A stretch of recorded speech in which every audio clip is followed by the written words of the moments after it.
Mga kuryente, good morning sa ating lahat. For today's video, meron tayo dito sample ng layout dito sa ating first floor na isang bedroom, guys. So dito, ang aking sample layout, meron tayo dito bedroom, naka-indicate, comfort room, meron tayong wash basins, makikita sa area na yun. Meron tayong dalawang ilaw, may ilaw sa bedroom. At meron tayong panel box na indicate dito, meron tayong mga breaker. So naka-indicate lahat yan. Nandito ang kanyang legend, guys. So ngayon ipapakita ko sa inyo kung paano winiring, guys, ito.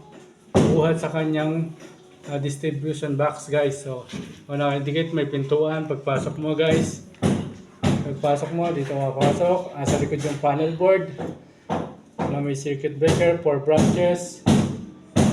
And then dito may switch para sa 3-way. Meron dito naka-indicate 3-way switch.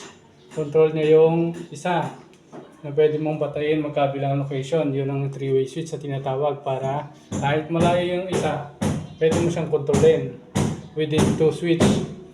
So meron tayong single switch dito. Meron din tayong dito ang 3-way switch sa isa. Meron tayo ng indicate dito na convenience outlet. Meron tayo dito GFCI. So dito sa bedroom, meron tayo sa convenience outlet.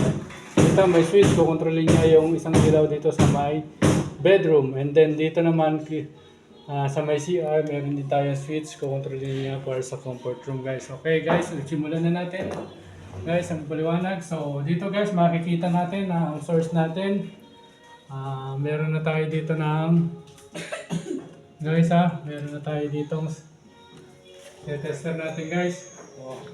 Naka 210 volts ang ating supply, guys. So naka-off ang ating breaker. So ang testing natin is yung source, guys. So simulan natin, guys. Ito ang ginamit natin. Ito ang number 60, guys, para sa main breaker.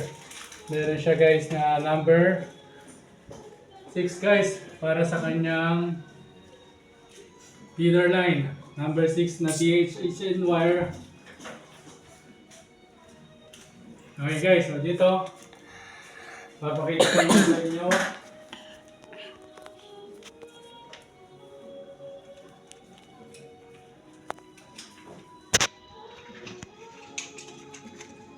so, guys,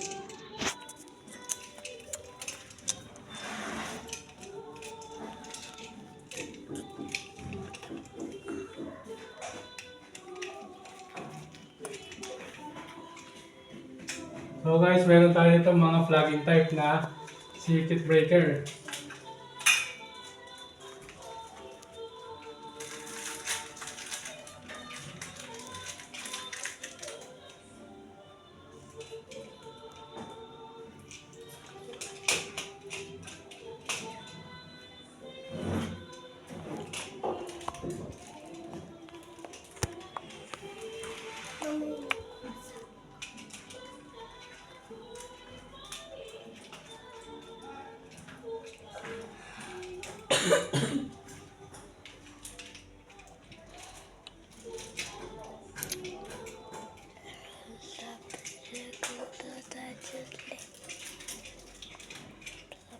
Baguhin mo na, baguhin mo. Ha? Ang galing mo na.